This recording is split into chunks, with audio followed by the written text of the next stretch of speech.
تمام عبادات کا مغز کہا گیا۔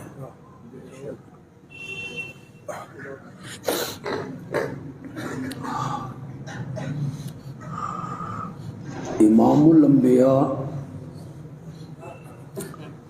حضرت محمد مصطفیٰ صلی اللہ علیہ وسلم کا ارشاد ہے،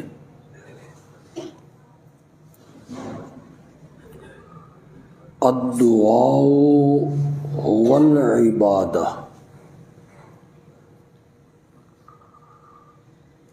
پکار ہی عبادت ہے۔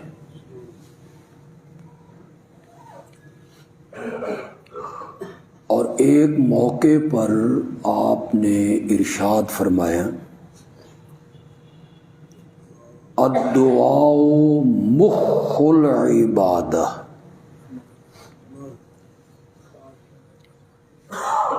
پکار عبادت کا نچوڑ، خلاصہ اور مغز ہے۔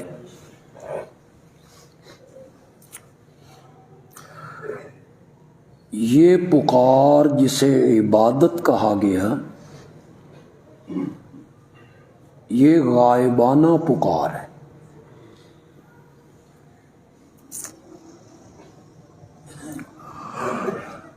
آپ ایک آدمی کو آواز لگا رہے ہیں، وہ جا رہا ہے، تو یہ آواز لگانا عبادت نہیں بنے گا۔ سامنے جا رہا ہے فرلانگ کے فاصلے پر، آپ پیچھے سے اسے پکارتے ہیں،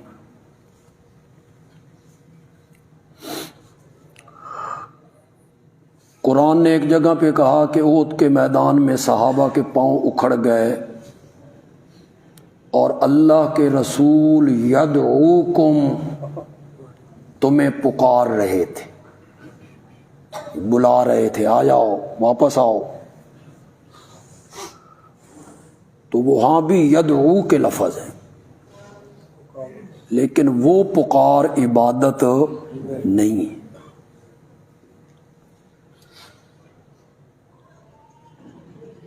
غائبانہ پکار عبادت ہے۔ غائبانہ کا مفہوم یہ ہے کہ جسے میں پکار رہا ہوں میں اس کو نہیں دیکھ رہا اور وہ مجھے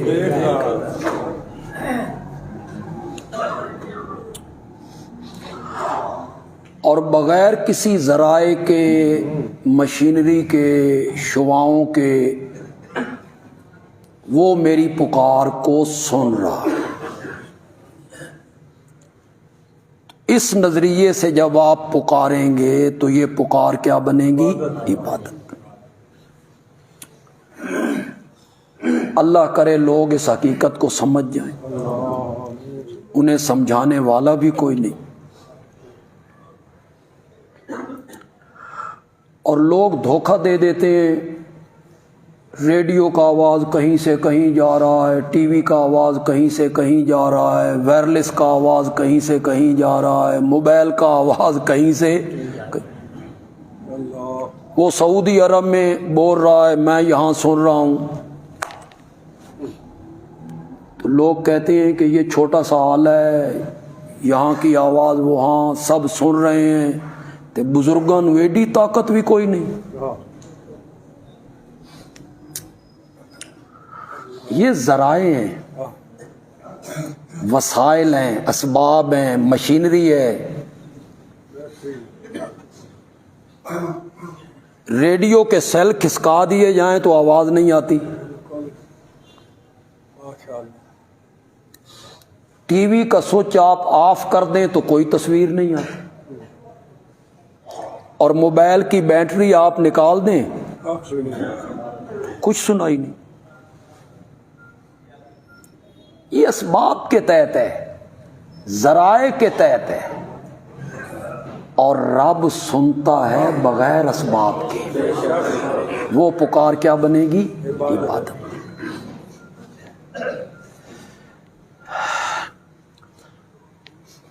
لوگ کہتے ہیں ہم انہیں کوئی معبود سمجھ رہے ہیں. ہم جن سے مانگ رہے ہیں، نظریں دے رہے ہیں، نیازیں دے رہے ہیں، پکار رہے ہیں، ہم کوئی انہیں معبود سمجھ رہے ہیں؟ ہم کوئی انہیں خدا سمجھ رہے ہیں؟ شرک کیسے ہوگے؟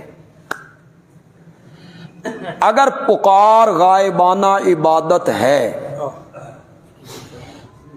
اور دنیا کا کوئی آدمی انکار نہیں کر سکتا کہ پکار کیا ہے؟ عبادت. کیسے انکار کر سکتا ہے؟ میرے آقا نے فرمایا ہے کہ پکار کیا ہے؟ عبادت. ابھی میں قرآن سے بھی ثابت کروں. ماشاءاللہ.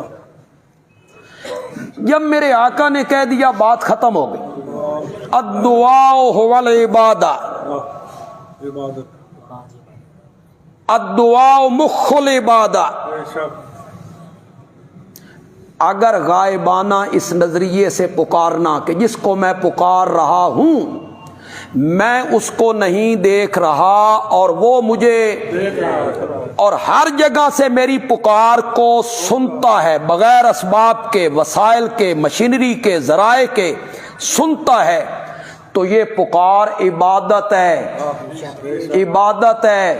اور جس کی عبادت کی جائے وہ کون ہوتا ہے؟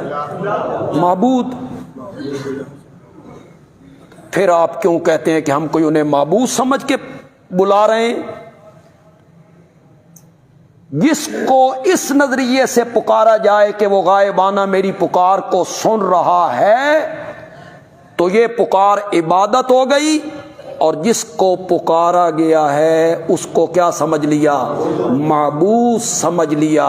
اور کلمے میں آپ نے کہا تھا لا الہ الا اللہ، اللہ کے سوا کوئی معبود ہو نہیں.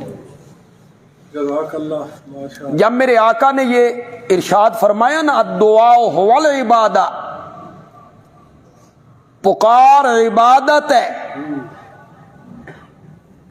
تو میرے آقا نے اپنے اس ارشاد پر قرآن کی آیت کو بطور دلیل پیش کی ہے. خود آپ نے آیت پڑھی، خود آپ نے استدلال کیا قرآن سے کہ پکار کیا ہے؟ عبادت. کون سی آیت آپ نے پڑھی؟ قال ربکم. اب آپ نے تھوڑی سی توجہ کرنی ہے اس پر. قال ربکم، تمہارا رب کہتا ہے ادعونی، مجھے پکارو. یہاں ادعونی کا لفظ ہے، دعا کا لفظ ہے. تمہارا رب کہتا ہے مجھے پکارو، استجب لکم، میں تمہاری پکاروں کو قبول کرتا ہوں. یہ کہنے کے بعد آگے کیا کہا؟ اب میں آیت پڑھوں گا، آپ تھوڑا سا اس پر توجہ کریں گے. تمہارا رب کہتا ہے مجھے پکارو. ان الذین، بے شک وہ لوگ، یستکبرون، جو اعراض کرتے ہیں، عن دعائی، یہی لفظ ہے میری پکار سے نہیں. آیت کے آخری حصے میں جا کے کیا کہا؟ ان الذین یستکبرون عن عبادتی.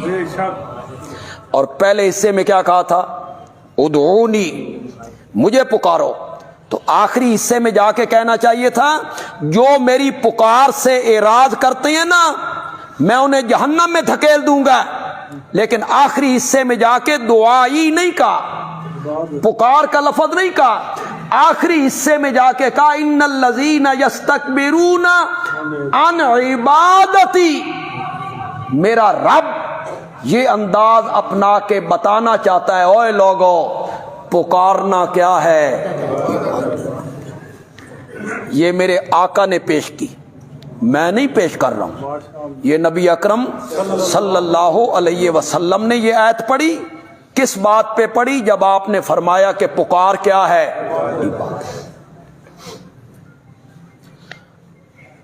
اس میں تو قرآن میں بہت ساری آیتیں. میں ایک اور آیت پڑھ دیتا ہوں، ماشاء اللہ ماشاء اللہ. یہ 26واں پارہ ہے. 26ویں پارے کا پہلا صفحہ ہے. آپ گھروں میں جا کے دیکھیں گے، سورۃ احقاف ہے اور سورۃ احقاف کی ابتدا ہے.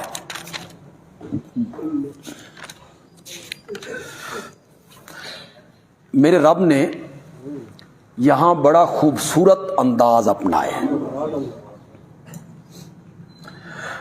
پہلے اللہ نے تمہید باندھی تاکہ آنے والی بات کو لوگ ذرا توجہ سے سنیں. یہ بالکل ایسے ہی ہے جیسے خطیب کوئی اہم بات کہنا چاہتا ہے تو وہ متوجہ کرتا ہے کہ غور سے میری بات کو سنو، میں کوئی معمولی گل نہیں کرن لگا، میں بڑی کم دی گل کرن لگا. اللہ تعالیٰ بھی اپنی بات کہنے سے پہلے سورت کے اکثر صورتوں کے شروع میں تمہید باندھتے ہیں.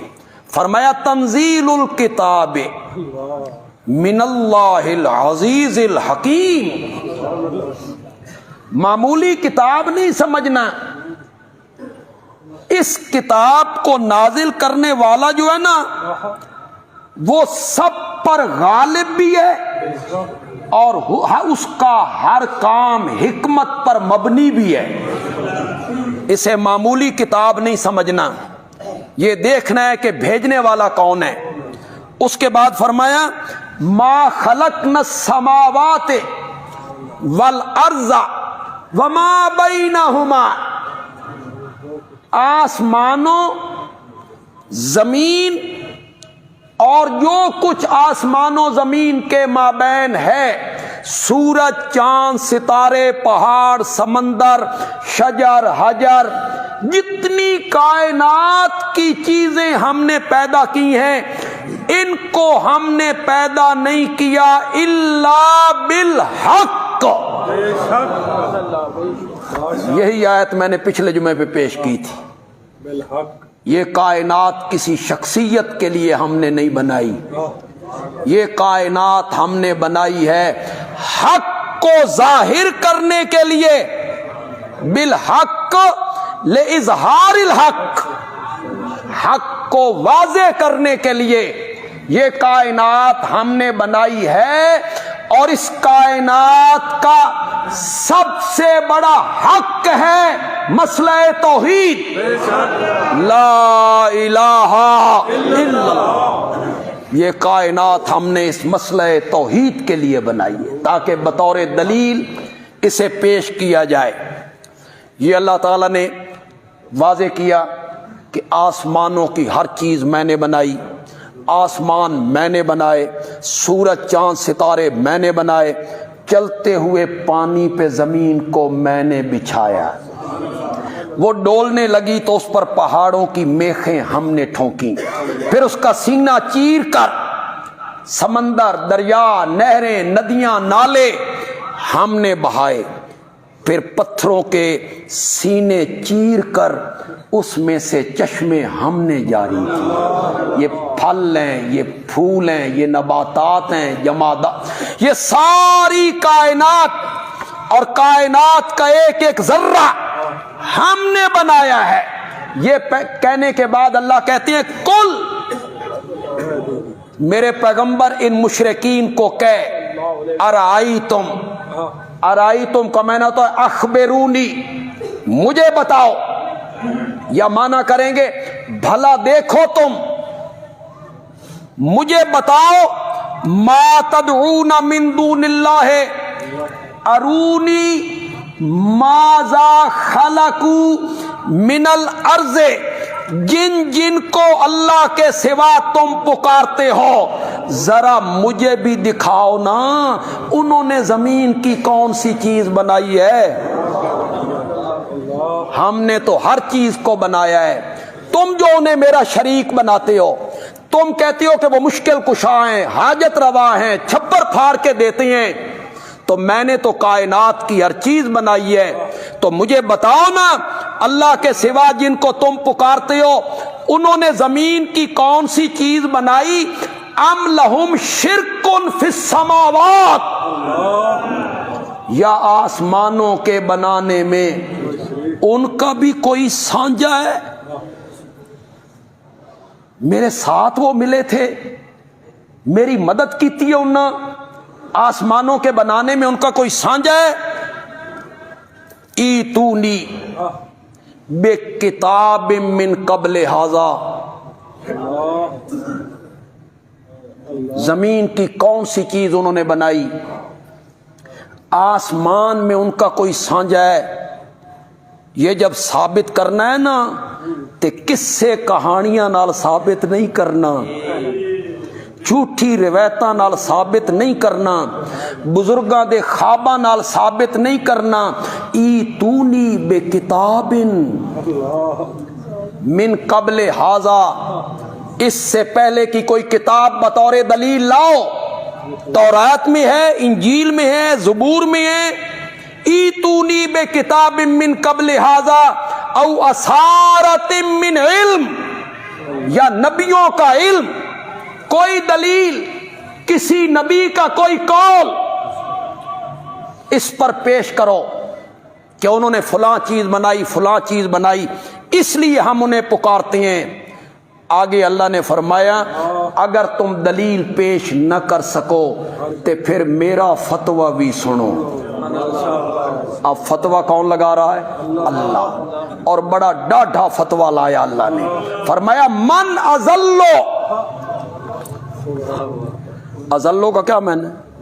بڑا گمراہ، اس سے بڑا گمراہ کون ہے؟ استفہام انکاری ہے۔ استفہام انکاری کا مطلب یہ ہوتا ہے اس سے بڑا گمراہ کائنات میں کوئی نہیں۔ من اضلو، اس سے بڑا گمراہ کون ہے؟ جو پکارتا ہے اللہ کے سوا من ان کو لا یستجیبو لہو، لا یستجیب لہو الی یوم القیامہ، پکارتا ہے ان کو جو قیامت کے دن تک اس کی پکار کو قبول ہو۔ یہ 26واں پارہ ہے اور اس کا پہلا صفحہ ہے، سورۃ احقاف کا پہلا رکوع ہے۔ جائیے جا کے گھروں میں ترجمہ دیکھیے گا۔ اس سے بڑا گمراہ کون ہے؟ اللہ کہتے ہیں کائنات کا سب سے بڑا گمراہ وہ شخص ہے جو مجھے چھوڑ کر ان کو پکارتا ہے جو اس کی پکار کا قیامت کی صبح تک جواب ہو نہیں دے سکتے، اس کی پکار کو قبول ہو نہیں کر سکتے۔ یہ شفا مانگتا ہے، وہ شفا نہیں دے سکتے۔ یہ رہائیاں مانگتا ہے، رہائی دینا ان کے اختیار میں نہیں ہے۔ یہ اولاد مانگتا ہے، اولاد کے خزانے ان کے پاس نہیں ہیں۔ اس کی دعا کو وہ قبول نہیں کر سکتے۔ مولا کیوں جواب نہیں دیتے؟ فرمایا وَهُمْ، اور وہ ان دعائہم، ان کی پکاروں سے غافلون، کیا ہے؟ یہ خبر ہے جی، یہ قرآن ہے۔ ماشاءاللہ۔ قوم کس سے کہانیاں سننا چاہتی ہے؟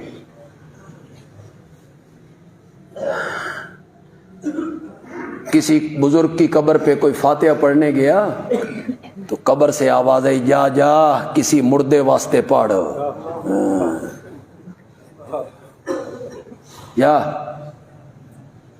آپ 8ویں سپارے کی ابتدا پڑھیں، آپ 8ویں سپارے کی ابتدا پڑھیں جہاں سے 8واں سپارہ شروع ہو رہا ہے۔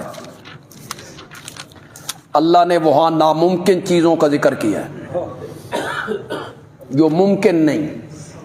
اللہ کہتے ہیں، یہ مشرکین کیا کہتے ہیں؟ تیرا مکان سونے کا بن جائے ہم ایمان لے آئیں گے، تو چشمہ جاری کر دے ہم ایمان لے آئیں گے، تو آسمان پہ چڑھ جا ہم ایمان لے آئیں گے، وہاں سے کتاب اتار کے لا ہم ایمان لے آئیں گے، تیرے کھجوروں کے باغ لگ جائیں، اس میں چشمے جاری ہو جائیں، ہم ایمان، یہ معجزے دکھا۔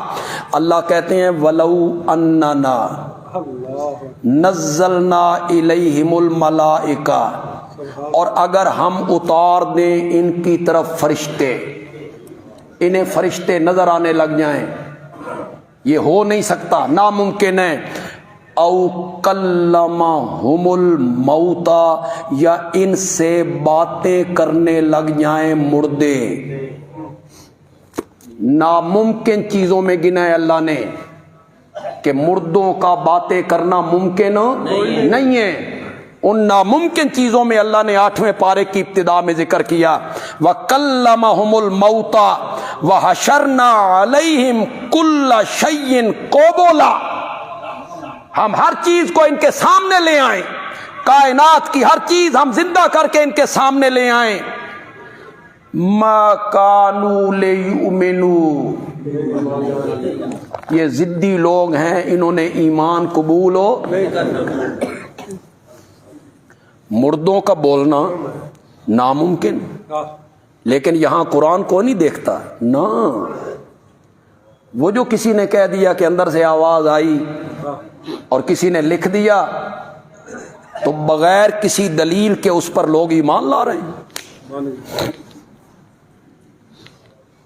وہ قیامت کی صبح تک ان کی پکاروں کا جواب نہیں دے سکتے، کیوں؟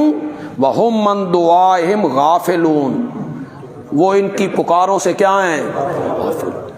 بے خبر ہیں، انہیں کوئی پتہ نہیں کون آیا کون نہیں آیا، کس نے پکارا کس نے نہیں پکارا، کس نے چادر چڑھائی کس نے نہیں انہیں کوئی علم نہیں۔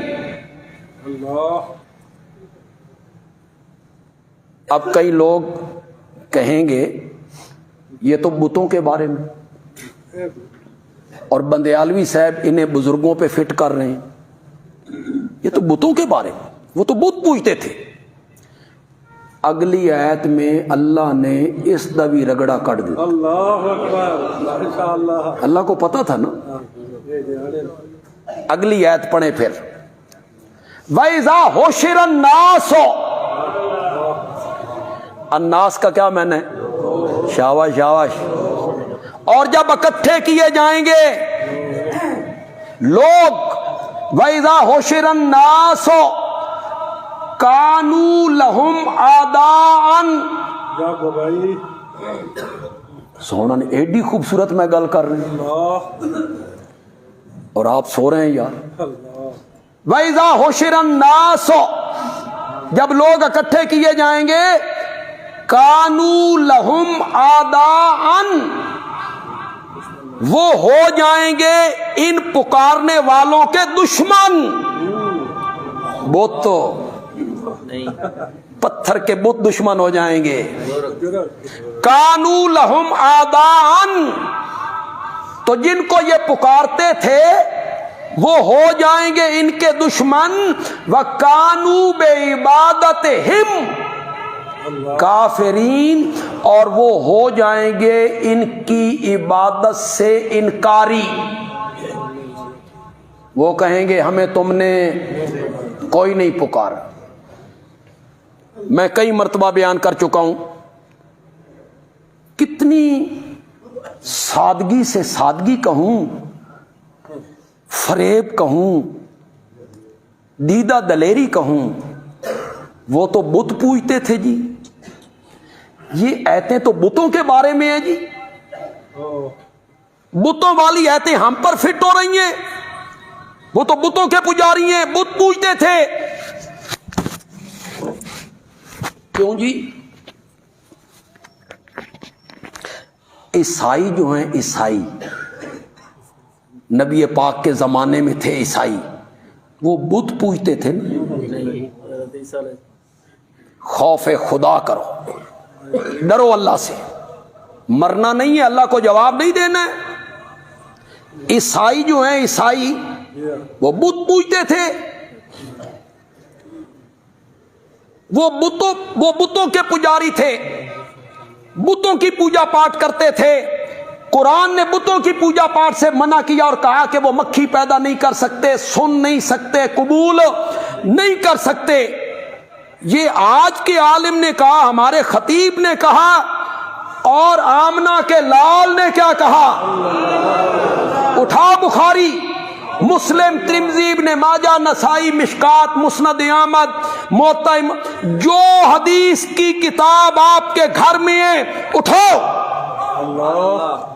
ہر حدیث کی کتاب میں یہ میرے نبی کا ارشاد موجود ہے، لعنت اللہ علی الیہود والنصارى، سبحان اللہ، اللہ کی لعنت ہو یہودیوں پر اور عیسائیوں پر۔ کیوں؟ اس لیے کہ وہ بت پوجتے تھے، اس لیے کہ وہ بت پوجتے تھے۔ میرے آقا نے فرمایا لعنت اللہ علی الیہود والنصارى، اللہ کی لعنت ہو یہودیوں پر اور عیسائیوں پر۔ اتخذوا، انہوں نے بنا لیا، قبور انبیاء، کس کو؟ نبیوں کی قبریں، نبیوں کی، شاہ جمال دی نہیں، نبیوں کی قبریں۔ اتخذوا قبور انبیائہم مساجدا، انہوں نے بنا لیا اپنے نبیوں کی قبروں کو مساجدا۔ یہ میں کہہ رہا ہوں، یہ آمنہ کا لال کہہ رہا ہے، کائنات کا سب سے سچا انسان کہہ رہا ہے، اس سے بڑی عظیم ہستی کائنات میں پیدا نہیں ہوئی، نہیں ہوئی۔ وہ سب سے اعلیٰ ہے، اولا ہے، برتر ہے، بالا قدر ہے، سب سے اونچا ہے، سب سے عظیم ہے، ساری کائنات کا سردار ہے، نبیوں کا امام ہے، رحمت للعالمین ہے، شفیع المذنبین ہے۔ کل قیامت کے دن ساری خلقت پہ واضح ہو جائے گا کہ کائنات کا دولہ جو ہے وہ محمد عربی ہے صلی اللہ علیہ وسلم، وہ کہہ رہے ہیں۔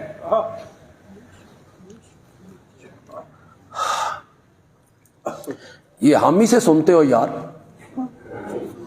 اور علماء کیوں نہیں بیان کرتے؟ یہ میرے آقا کا فرمان نہیں؟ اگر میرے آقا کا فرمان ہے تو بتاؤ نا لوگوں کو۔ آقا کا ارشاد، یہاں ایک ارشاد نہیں ہے، میں دوسری حدیث پر پیش کرنا چاہتا ہوں، ماشاءاللہ۔ دوسری حدیث سن، اولئک، میرے آقا نے فرمایا اولئک، وہ لوگ جن پر عذاب آیا، جنہوں نے نبیوں کی مخالفت کی، اولئک، وہ لوگ اذا مات فیہم الرجل الصالح، کوئی چھٹی کلاس میں پڑھنے والا بچہ بھی بیٹھا ہے، ھذا رجل، یہ ایک مرد ہے، الرجل الصالح، بولو تو صحیح یار، تسی تے بولو یار۔ بت پوجتے تھے، وہ بتوں کے پجاری تھے۔ میرے آقا کہتا ہے اولئک اذا مات فیہم، جب فوت ہو جاتا ان میں الرجل الصالح، بنوا علی قبرہ مسجدا، بنوا علی قبرہ مسجدا وصوروا فیہ تلک الصور، اس کی قبر پہ مسجد بناتے یا اس کی قبر کو سجدہ گاہ بناتے، وصوروا فیہ تلک الصور، اور اس بزرگ کی تصویریں لٹکایا کرتے تھے، تصویریں لٹکایا کرتے تھے، تصویریں لٹکایا کرتے تھے۔ جاؤ آج بڑے بازاروں میں کتبے ملتے ہیں، بابا جی بیٹھے ہیں، ساتھ دریا ہے، ایک بوڑھی عورت ہے، کشتی کنارے لگ رہی، ادو کام والی سرکار ہے، وصوروا فی تلک الصور، وَصَوَّرُوا فِيهِ تِلْكَ الصُّوَرَ، پھر اس بزرگ کی تصویریں وہاں لٹکا دیا کرتے تھے۔ وہ فتویٰ تو میرے رب نے لگایا نا، یہ فتویٰ آمنہ کا لال لگا رہا ہے۔ کتنی رحمت والی زبان ہے، کتنی رحمتوں والی زبان ہے۔ گالیاں سن کے بھی دعائیں دیتا ہے، گالیاں سن کے بھی دعائیں دیتا ہے، لیکن آج اس کی زبان میں اتنی سختی آ گئی ان لوگوں کے متعلق۔ کن کے متعلق؟ اذا مات فیہم الرجل الصالح بنوا علی قبرہ مسجدا وصوروا فیہ تلک الصور، میرے نبی نے کہا اولئک ہم شرار الخلق، ساری مخلوقات سے بدتر لوگ یہی لوگ۔ اب میں یہ نہیں بتانا چاہتا کہ مخلوقات میں کیا کچھ شامل ہے، میں یہ نہیں بتانا چاہتا اللہ کی مخلوق میں کیا کیا شامل ہے۔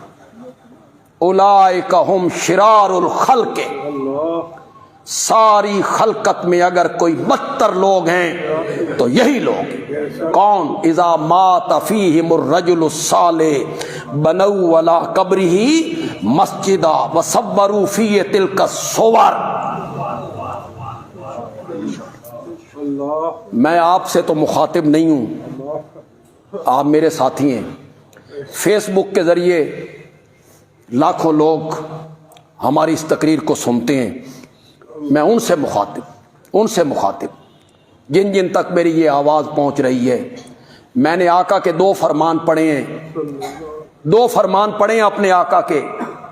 یہودی اور عیسائی نبیوں کی قبریں پوجتے تھے، ان لوگوں میں کوئی بندہ فوت ہو جاتا، نیک بندہ، اس کی قبر پہ مسجد بناتے، تصویریں لٹکاتے، سجدے کرتے تھے۔ میں نے آقا کی 2 حدیثیں پڑھی ہیں۔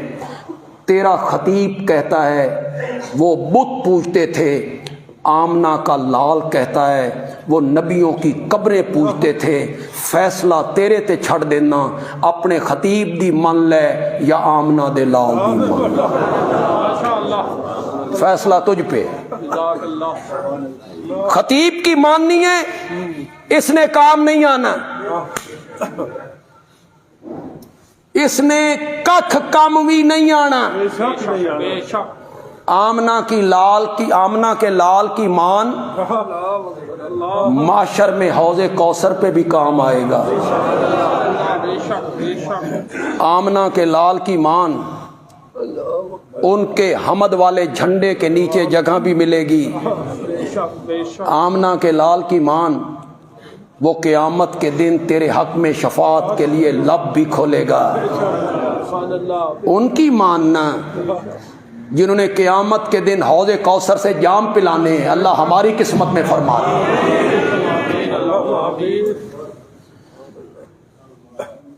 کس طرح سادگی سے یار ہمارے علماء کہہ دیتے ہیں وہ بت پوجتے تھے۔ قرآن میں جو منع کیا گیا ہے اور کہا گیا ہے کہ وہ مکھی پیدا نہیں کر سکتے، وہ کھجور کی گٹھلی کے اوپر باریک پردے کے مالک نہیں ہیں، وہ پکارے سن نہیں سکتے، مشکلیں حل کر نہیں سکتے، تو یہ ساری بتوں کے بارے میں سادہ قوم ہے، سادہ قوم ہے، قرآن سے دور ہے قوم، وہ علماء کی باتوں میں اور چکر میں آ جاتی ہے۔ وہ کہتے ہیں ہاں وہ تو بت پوجتے تھے، ہم بت نہیں پوجتے۔ ایک بات امانت دیانت سے، پھر میرے مخاطب وہی لوگ ہیں، لیکن پوچھ آپ سے رہا ہوں، امانت دیانت سے خدا لگتی بات کہنے آپ سب باوضو ہیں اور سب کا منہ تقریباً قبلے کی جانب، امانت دیانت سے جواب دے دو۔ میرے آقا دنیا میں آئے، نبوت ملی، پیغام سنایا، تشریف لائے، میرے آقا نے لوگوں کو یہ سمجھایا اوے لوگو بت نہ پوجے کرو، نبیاں دیاں قبراں پوج لیاں کرو۔ بولو خدا کے لیے بولو، کیوں غلط تصویر پیش کرتے ہو یار؟ میرے آقا نے تو کہا کہ یہ پیشانی در در سے ہٹا کے صرف ایک کے دروازے پہ جھکا۔ بے شک میرے آقا نے تو یہ سبق، میرے آقا نے یہ سبق دیا کہ بت نہ پوجے کرو، نبیوں ولیوں کو آواز لگا لیا کرو، ان کو پکار، حضرت ابراہیم کو پکار لیا کرو، حضرت اسماعیل کو پکار لیا کرو، حاجتیں ان سے طلب کر لیا کرو، مشکلیں ان کے سامنے رکھا کرو۔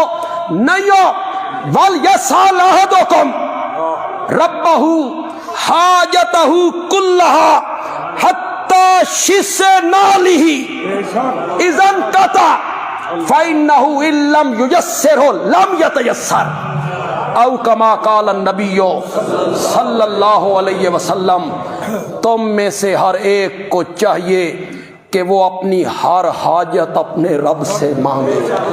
وَلْيَسْأَلْ أَحَدُكُمْ رَبَّهُ حَاجَتَهُ كُلَّهَا حَتَّى شِسَّ نَالِهِ، یہاں تک کہ اس کی جوتی کا تسمہ ٹوٹ جائے۔ وہ بھی منگنا اللہ۔ میرے نبی نے کتنی نتھی ہوئی توحید ہمیں سمجھائی، کس طرح رب سے جوڑا۔ حتیٰ شِسَّ نَالِهِ، تخت مانگنا ہو اسی سے مانگو، تاج مانگنا ہو اسی سے مانگو، عزت مانگنی ہو اسی سے مانگو، نمک مانگنا ہو۔ خدا دی قسم ہے، کوئی بڑا بندہ ہوئے نا، کروڑ پتی، ارب پتی، مل آنر، اور آپ اس کے پاس جا کے کہے 10 روپے دے دو جی، تو وہ کہے گا تو میری توہین کیتی ہے، مجھ سے صرف 10 روپے مانگ رہے۔ بڑے آدمیوں سے چھوٹی چیز مانگی جائے تو وہ اپنی توہین سمجھتے ہیں۔ اللہ کہتے ہیں میں ایسا بڑا ہوں کہ بڑی چیزیں بھی مجھ سے مانگ، چھوٹی چیزیں بھی مجھ سے مانگ۔ حتیٰ شِسَّ نَالِهِ اِذَا انْقَطَعَ، یہاں تک کہ تیری جوتی کا تسمہ ٹوٹ جائے تو وہ بھی رب سے مانگ۔ کیوں؟ فَإِنَّهُ، اس لیے کہ اگر تیری جوتی کا تسمہ رب تجھے نہ دینا چاہے تو کائنات مل کر بھی تجھے جوتی کا تسمہ نہیں دے سکتے۔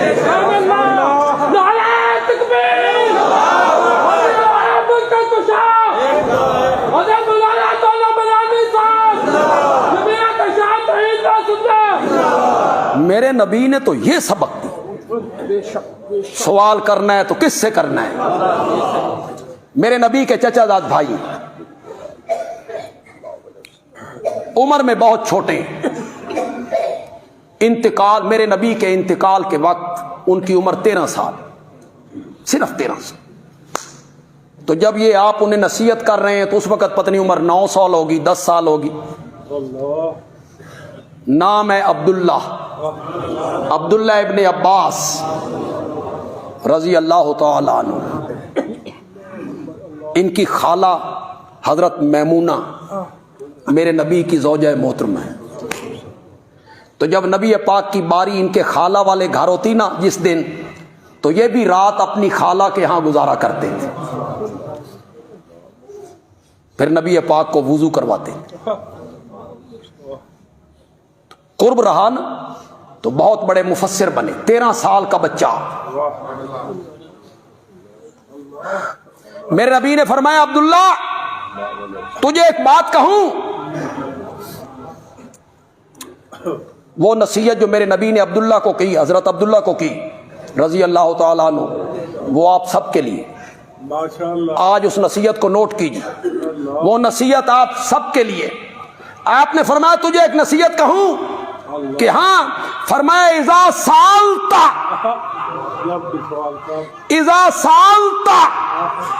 جب بھی کوئی چیز مانگنی ہے فسأل اللہ، اللہ ہی سے مانگ۔ میرے نبی نے تو یہ تعلیم دی، نتھری توحید اپنی امت کو سکھائی ہے۔ اذا سالتا فسأل اللہ وَإِذَا اسْتَعَنْتَ فَاسْتَعِنْ بِاللَّهِ، اور جب بھی مدد مانگنی ہے تو مدد بھی کس سے مانگنی؟ ذہن میں رہے، غائبانہ مدد مراد ہے۔ پھر کوئی بندہ تمہیں دھوکہ دے دے گا، اسا ایک دوے کو پانی منگنے ہاں، یہ بھی تے مدد منگنی ہے، اے میری باں ذرا پھڑی، اے بوجھ ذرا موٹر سائیکل تے لدوا دیں، یہ بھی تو مدد مانگنی ہے. یہ استعانت نہیں ہے، یہ تعاون ہے جی، یہ تعاون ہے، تعاون. یہ دو طرفہ ٹریفک ہے، آ بھی رہی ہے جا بھی رہی ہے. ہاں اس کا مطلب یہ آج تو میری مدد کر، کل تین بھی ضرورت پہ سکتی ہے. یہ تعاون ہے. یہ قرآن کہتا ہے تعاونوا علی البر والتقوی، نیکی اور تقوی کے کاموں پہ ایک دوسرے سے کیا کرو؟ تعاون کرو. اور جو استعانت ہے نا، اے یک طرفہ ٹریفک ہے، اے صرف جا رہی ہے.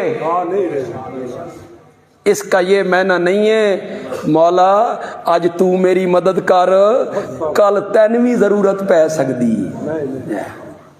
لوگوں کو پاگل بناتے رہتے ہو. یہ پانی مانگنا مدد مانگنا نہیں ہے، یہ تعاون ہے. استعانت کیا ہے؟ غائبانہ، جس سے میں مدد مانگ رہا ہوں میں اس کو نہیں دیکھ رہا، وہ مجھے دیکھ رہا ہے.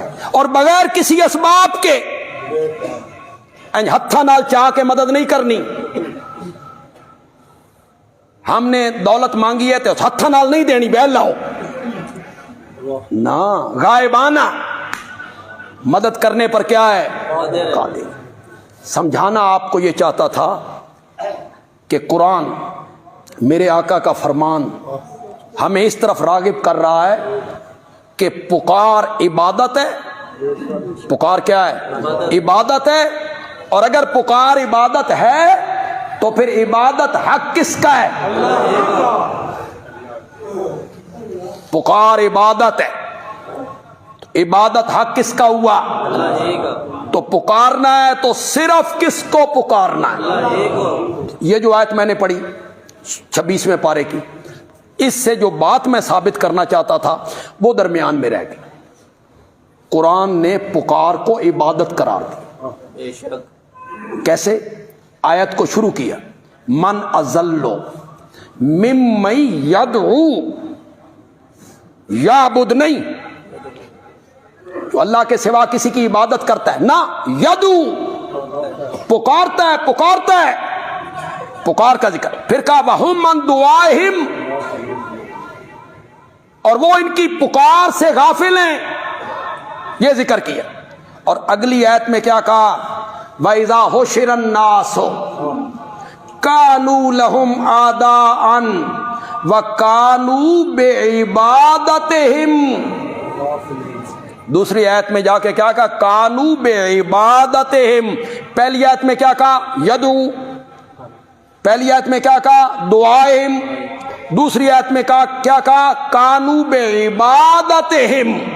اللہ تعالیٰ بتانا چاہتے ہیں کہ غائبانہ پکار جو ہے یہ کیا ہے؟ عبادت ہے.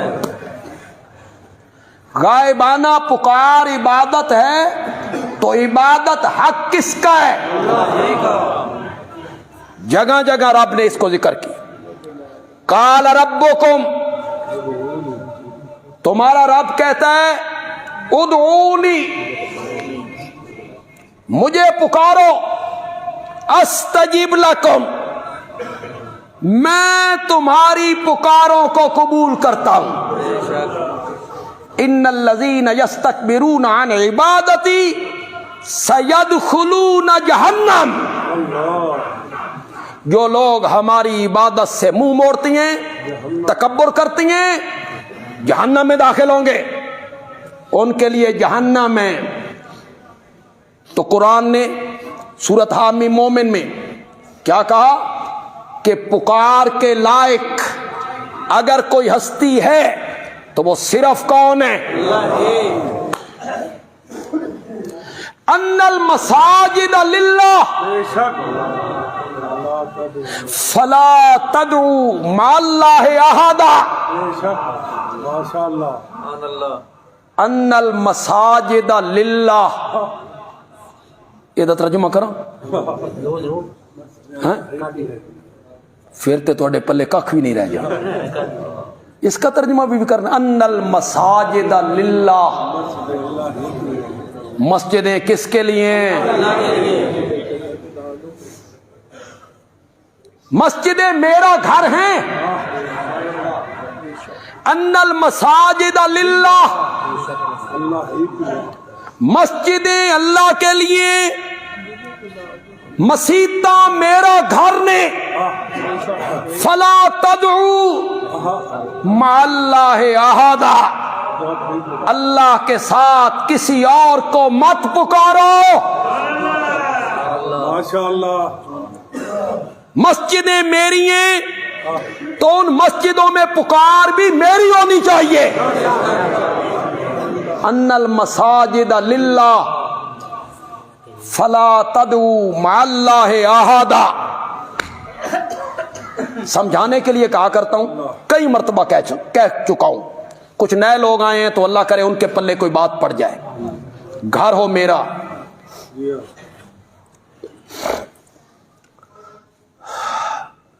گھر ہو ہمارے اس عزیز سعید کا، اور سعید کے گھر آ کے ایک بندہ بیل پہ ہاتھ رکھے اور بیل پہ ہاتھ رکھ کے کہے عبداللہ صاحب باہر آؤ. سونا نہیں، آنکھیں بند نہیں کرنی، آنکھیں کھلی رکھیں. عبداللہ صاحب باہر آؤ. گھر کس کا ہے؟ وہ کس کو آواز لگا رہا ہے؟ تو سعید باہر نکل کے کیا کہے گا؟ سعید باہر نکل کے کہے گا عقل نو ہاتھ مار، ایک گھر میرا. اللہ کرے میں نتیجہ نہ نکالوں اور آپ سمجھ جائیں. آپ کی سبحان اللہ بتائے گی کہ آپ سمجھ گئے ہیں. سعید کہے گا ایک گھر میرا، میرے گھر دے دروازے تے آواز لانی ہی تا میرے نا دی لا. سمجھ گیا ہو نا؟ سمجھ گیا ہو نا؟ سعید کہے گا ایک گھر میرا، میرے دروازے تے آواز لانی ہے تے میرے نا دی لا. اللہ کہتی ہے ان المساجد للہ، مسجدیں میرا گھر ہیں. فلا تدعو مع اللہ احدا. ان مسجدوں میں پکارنا ہے تو صرف مجھے پکارنا ہے، میرے سوا کسی کو نہیں پکارنا ہے. آج انہی مسجدوں کے فرنٹ پہ لکھا جاتا ہے یا شیخ عبد القادر جیلانی شیئا للہ، یا رسول اللہ انظر حالنا اسمع قالنا.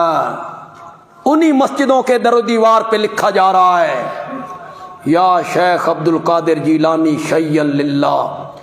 آپ میں کوئی عربی سے شدھ بدھ رکھنے والا بندہ موجود ہے؟ کوئی نوجوان عربی کے ساتھ تھوڑا سا تعلق ہے؟ یا شیخ عبد القادر جیلانی شیئا للہ کا کیا معنی ہے؟ گرامر کے لحاظ سے معنی کر کے دکھاؤ مجھے، کیا معنی ہے اس کا؟ یہ جو لکھا جاتا ہے یا شیخ عبد القادر جیلانی شیئا للہ، خدا کے لیے کسی عربی پروفیسر کے پاس چلے جائیے، اسے کہیے اس کا لفظی معنی مجھے بتا. یا شیخ عبد القادر جیلانی شیئا للہ کا معنی یہ ہے اے شیخ عبد القادر جیلانی تین اللہ دا واسطہ تو دے. جی یا شیخ عبد القادر جیلانی شیئا للہ، تجھے میں کہہ رہا ہوں تو دے، تجھے واسطہ ہے کس کا؟ اور لوگوں کو کہتے ہم تو اللہ سے مانگتے ہیں بزرگوں کا واسطہ دے کر، اور یہاں یا شیخ عبد القادر جیلانی شیئا للہ میں آپ نے بزرگوں سے مانگا کس کا واسطہ دے کر؟ یہ مسجدوں کے در و دیوار پہ لکھا گیا، اور قرآن پکار پکار کے کہہ رہا تھا ان المساجد للہ. بس ایک معنی کرتا ہوں، پھر وہی ٹائم جو ہوتا ہے وقت وہ پاؤں کی زنجیر بن جاتا ہے. عربی زبان ہے بڑی فصیح زبان، بڑی بلاغت والی زبان، کیا بات ہے عربی زبان. مساجد کا پہلے میں نے معنی کیا کیا؟ مسجد، یہ جہاں مسجد میں ہم بیٹھے مسجد. مساجد کا دوسرا معنی سجدے والی جگہ، جس جگہ پہ ماتھا ٹیکتا ہے نا، جس جگہ پہ گھٹنے رکھتا ہے نا، جس جگہ پہ ہتھیلیاں ٹیکتا ہے اے سجدے والیاں جاواں میریاں نے. ان المساجد للہ، وہ ریتلی زمین ہو تب بھی میری، وہ پتھریلی زمین ہو تب بھی میری، وہ دریا کا کنارہ ہو تب بھی میرا، وہ جنگل ہو تب بھی میرا. ان المساجد للہ، بے شک جس زمین پہ ماتھا ٹیکتا ہے وہ جگہ میری ہے، میری ہے، میری ہے. میری جاتے سجدہ کرنا ہی نا میرا ہی کار ہے. تے میرا ہی کرنا ہی، یہ میرے سوا کسی اور دا سجدہ کرنا ہی نا. میری زمین تو باہر نکل کے کر، میری زمین سے باہر نکل اور پھر کر. میری زمین پہ سجدہ کرنا ہے تو میرا ہی سجدہ کر. ماشاءاللہ. یہ عربی زبان ہے. ٹھہر جاؤ، تیسرا معنی کرنا. جزاک اللہ. ان المساجد للہ، اللہ سجدے والے اعضاء. تیسرا معنی، یہ ماتھا، یہ ناک، یہ ہتھیلیاں، یہ گھٹنے، یہ پاؤں کے پنجے، اے سجدے والے اعضاء میرے نہیں، میرے نہیں، میرے. یہ گھٹنے بھی میرے ہیں، اللہ نے دیے ہیں. کئی بندے نے تسی نہیں ویکھیا گھٹنے خراب ہو گئے بیچارے ٹرن تو واجز آ گئے، ڈاکٹر نے آخیا نویں پوا لو. کتنی نعمت ہے وہ، کتنی نعمت ہے. اللہ کہتے ہیں ان المساجد للہ، جن اعضاء پہ سجدہ ہوتا ہے نا، ماتھا، ناک، ہتھیلیاں، گھٹنے، پاؤں کے پنجے، اے اعضاء میں بڑھائے نہیں. انہیں جھکانا ہے تو پھر کس کے آگے جھکانا ہے؟ جزاکم اللہ. درس قرآن انشاءاللہ آج ہوگا، اور بڑی مارکۃ الاعراض سورت کا آج آغاز ہوگا جی. سورت النور، ماشاءاللہ. 18ویں پارے میں سورت نور، اس کی آج ابتدا ہوگی انشاءاللہ ہمارے درس میں 18 بلاک میں مغرب کے بعد. جو لوگ پہلے نہیں آتے میں ان سے بھی گزارش کروں گا کہ وہ ایک مرتبہ ضرور آئیں، اس محفل میں بیٹھیں، قرآن کے ساتھ دل لگائیں، قرآن کے ساتھ جڑیں. اللہ آپ کو اس کا اجر عطا فرمائیں گے، اجر عطا فرمائیں گے.